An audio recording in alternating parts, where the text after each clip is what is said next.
नमस्कार, आप सभी का स्वागत है विंध्य भारत में। मैं आपके साथ साक्षी गुप्ता। आइए बढ़ते हैं खबरों की ओर। दिनांक 11 अप्रैल 2024 से ग्राम पंचायत खर्रा तहसील नई गढ़ी जिला मऊगंज में श्रीमद् भागवत कथा का आयोजन किया जा रहा है। श्रीमद् भागवत कथा का श्रवण करने वाले राम आश्रय चतुर्वेदी और श्रीमती निर्मला चतुर्वेदी द्वारा अपने पूर्वजों और अपने गांव के लोगों के साथ साथ जीव आत्माओं के कल्याण के लिए श्रवण कराया जा रहा है। कथा व्यास कुलगुरु परम श्रद्धेय स्वामी श्री जगदीशानंद जी महाराज वाराणसी काशी के मुखार बिंदु से भागवत महाकथा कलश यात्रा भागवत महत्व परीक्षित कथा शिव सती उपाध्याय धूप चरित्र भारत अभियान आज चरित्र समुद्र मंथन 52 कथा कृष्ण जन्म उत्सव बाल लीला गोवर्धन पूजा रुक्मणी मंगल विवाह वार्षिक उत्सव सुदामा चरित्र परीक्षित मोक्ष व्यास पूजन हवन कथा विश्राम आदि प्रमुख भागवत महाकथा के महत्व को मुख्य व्यास पीठ के द्वारा सुनाया जा रहा है। ऐसे की गई है व्यवस्था। इस कार्यक्रम में व्यवस्था धर्मेश चतुर्वेदी, वीरेश चतुर्वेदी, अरविंद, अजय, आशीष, मनोज, प्रशांत, अमर, आकांक्षा, अंजलि, नेहा, मनु, खुशी, रिजू, निशा, राजीव, लोचन चतुर्वेदी, राम आश्रय चतुर्वेदी, निर्मला चतुर्वेदी, एडवोकेट धनंजय चतुर्वेदी, कुसुम कली चतुर्वेदी, अनिल चतुर्वेदी, बांधव चतुर्वेदी, रोहिणी चतुर्वेदी, सतीश चतुर्वेदी के द्वारा की जा रही है। महिलाओं के लिए व्यवस्था और स्वागत गुड़िया रानी सोनम द्वारा की जा रही है। विद्वान कथावाचक के मुखार बिंदु से कथा वाचन किया जा रहा है, जिसका श्रवण करने वाले ग्राम खर्रा में काफी संख्या में ग्रामीण और आसपास के लोग एकत्रित हो रहे हैं। कथा का श्रवण करने वाले लोगों के बैठने और जलपान के लिए विशेष व्यवस्था की गई है। 11 अप्रैल से शुरू हुई श्रीमद् भागवत कथा का समापन 17 अप्रैल 2024 को प्रसाद वितरण भंडारा के साथ संपन्न होगा। क्या कहते हैं स्वामी श्री जगदीशानंद जी महाराज वाराणसी। सनातन धर्म में भागवत महाकथा के पौराणिक महत्व है। आज विज्ञान जो भी खोज कर रहा है वह सब शास्त्रों और पुराणों से ही संभव हो पा रहा है। तात्कालिक शास्त्र और पुराणों को लेकर लिखने वाले विद्वानों द्वारा काफी व्यापक पैमाने पर खोज किया गया था। पुराणों में यह भी उल्लेख है औषधि शब्द विधि वन समाज और छोटे बड़े से किस तरह से व्यवहार करना चाहिए, चाहे भागवत महापुराण हो, चाहे वाल्मीकि महापुराण हो, चाहे शिव पुराण हो, हर एक चीज को रचना के दौरान सनातन धर्म की रक्षा और सनातन धर्म की एकाग्रता को बनाए रखने के लिए एक वृहद उल्लेख किया गया, जहां मनुष्य के जन्म से लेकर और मरण तक की मोक्ष के रास्ते बताए गए हैं। इस शरीर की जीव आत्मा शास्त्रों से अमर अजर है।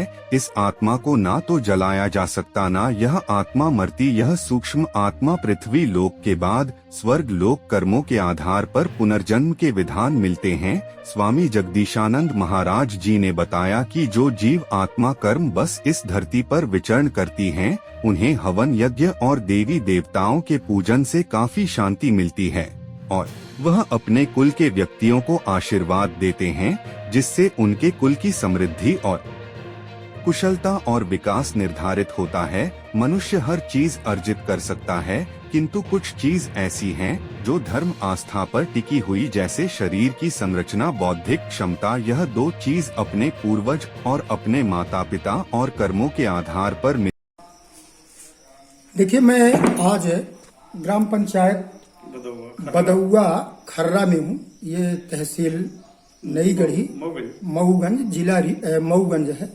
मैं यहाँ भागवत पुराण कथा हो रही है।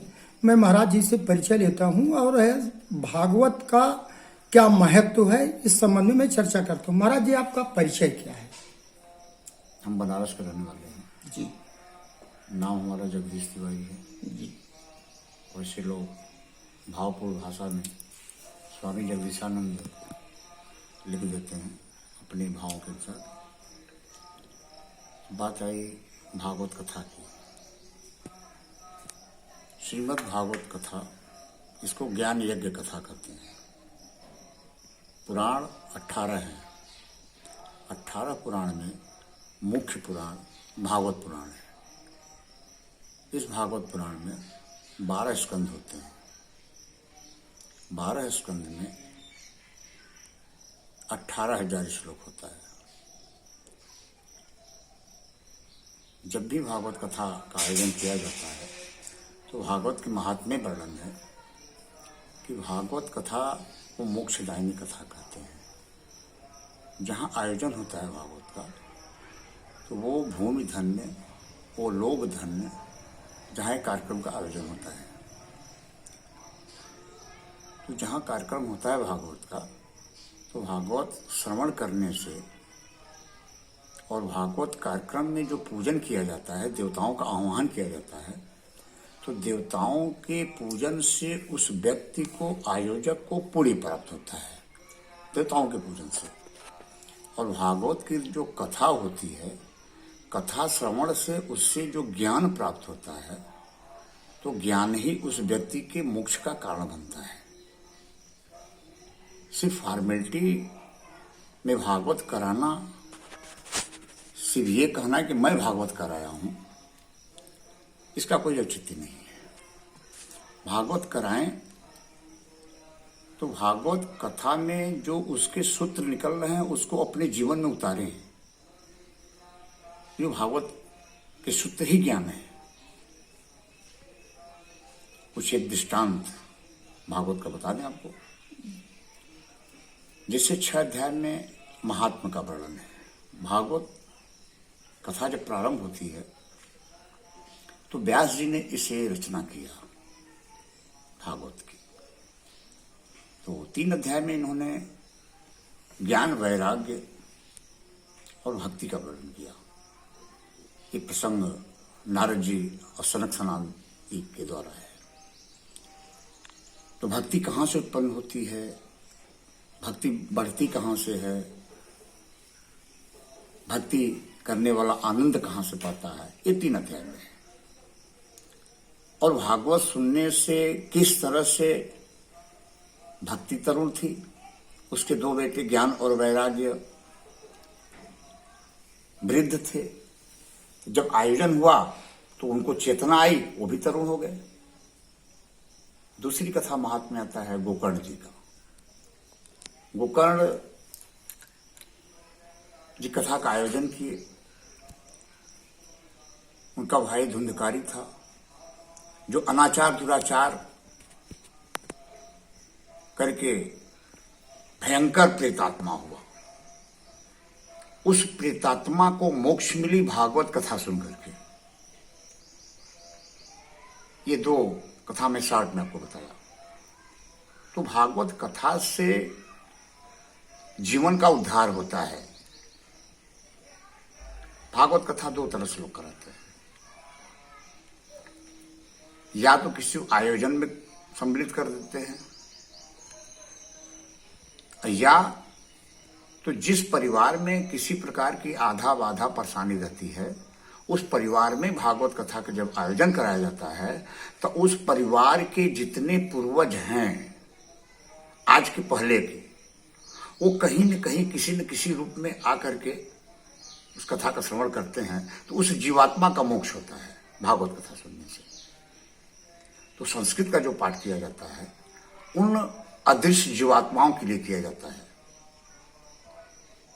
जो दृश्यमान नहीं है, लेकिन फिर भी व्याप्त हैं हमारे चतुर्दिक में। तो आगे कहीं न कहीं बैठ करके वो कथा सुनते हैं। कथा सुनने के बाद तब अपने वंशज को, पूर्वज अपने वंशज को आशीर्वाद देते हैं, वाह बेटा बहुत अच्छा काम किया, बहुत तूने मुझे भागवत सुनाया। मेरी तो जिंदगी चली गई, मैं तो भागवत नहीं सुन पाया, लेकिन तूने मुझे भागवत सुनाया। समाज में इसका असर कुछ पड़ता है। जैसे विज्ञान के युग में लोग धर्म के प्रति रुझान ज्यादा दे रहे हैं। ऐसा कौन सी उनको शांति प्राप्त होती है भागवत से? उस कुल, उस परिवार के लोगों को भागवत से क्या शांति मिलती है? भागवत से शांति आत्मसंतुष्टि है। उनको लगता है कि मैं भागवत सुन लिया हूं।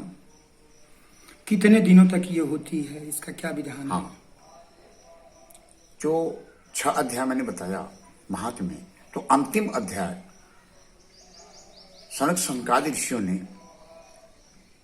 ये सप्ताह यज्ञ का विधान बताया कि 7 दिन का यज्ञ कैसे किया जाता है, भागवत कथा कैसे करना चाहिए, उसका नियम बताया है। उसका नियम विस्तार से